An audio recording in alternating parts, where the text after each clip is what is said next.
Le symbolisme, c'est un art de l'idée.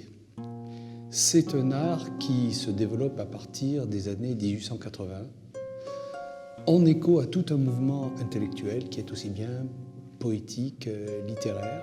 C'est une façon d'être décalé par rapport au sujet représenté. Et ce décalage, il peut être aussi bien dans le style que dans la couleur ou dans la présence d'un élément imaginaire surnaturel dans un contexte quotidien.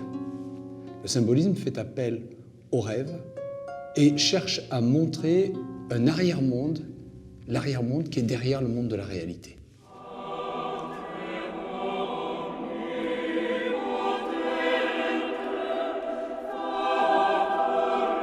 Ces artistes ont eu à ce moment-là à leur disposition tout un nouveau monde qui a été ouvert par la découverte et parfois l'invention des légendes populaires de leur pays.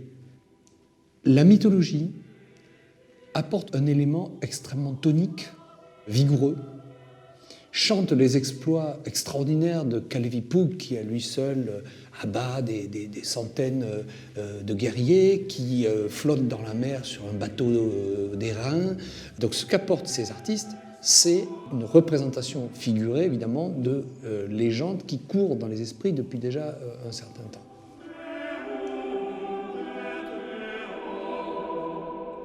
Dans une œuvre symboliste, il y a toujours la volonté d'aller au-delà du côté matériel des choses. Donc on reconnaît une œuvre symboliste à sa tension vers l'immatérialité. Par exemple, dans un portrait, le portrait témoignera toujours de cette époque où l'on aime les choses qui sont à fleur d'inconscient, époque qui voit les prémices de ce qui sera plus tard la psychanalyse. Dans un paysage, on reconnaîtra au-delà du lieu représenté peut-être l'esprit ou l'âme de l'artiste, et on trouve dans le symbolisme des paysages qui sont peints comme des portraits, de même que l'on y trouvera des portraits qui sont peints comme des paysages.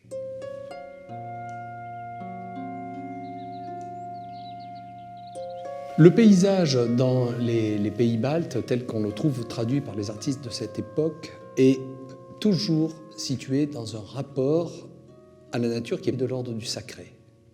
La stylisation vise à choisir dans le paysage des points de vue particuliers qui, en apparence, n'ont rien de spectaculaire. Mais à travers le traitement des lignes, par exemple le parallélisme des troncs d'arbres, tout l'usage des bouleaux, parce que leur couleur claire permet de dessiner des lignes parallèles très nettes qui montent, qui attirent le regard vers le ciel, et les courbes sinueuses d'un cours d'eau ou d'un lac. Les effets simples de juxtaposition entre la surface noire de l'eau miroitante et la neige. Évidemment, tout ceci simplifie et nous dit que la nature a un contenu qui est surnaturel.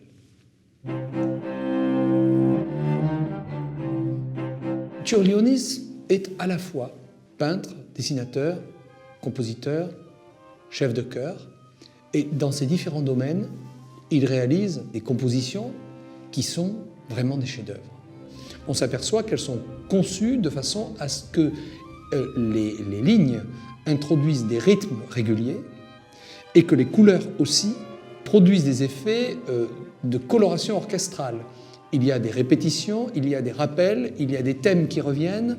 Si l'on pense à un tableau extraordinaire qui est Rex, il y a des effets de transparence avec le même thème qui revient, la figure du roi revient deux fois comme un écho, comme un effet de transparence de différents timbres qui se mêlent pour créer une harmonie au sein d'un orchestre. Donc Čiurlionis, c'est peut-être l'incarnation la plus parfaite de cette recherche de synesthésie, de correspondance qui est propre au symbolisme.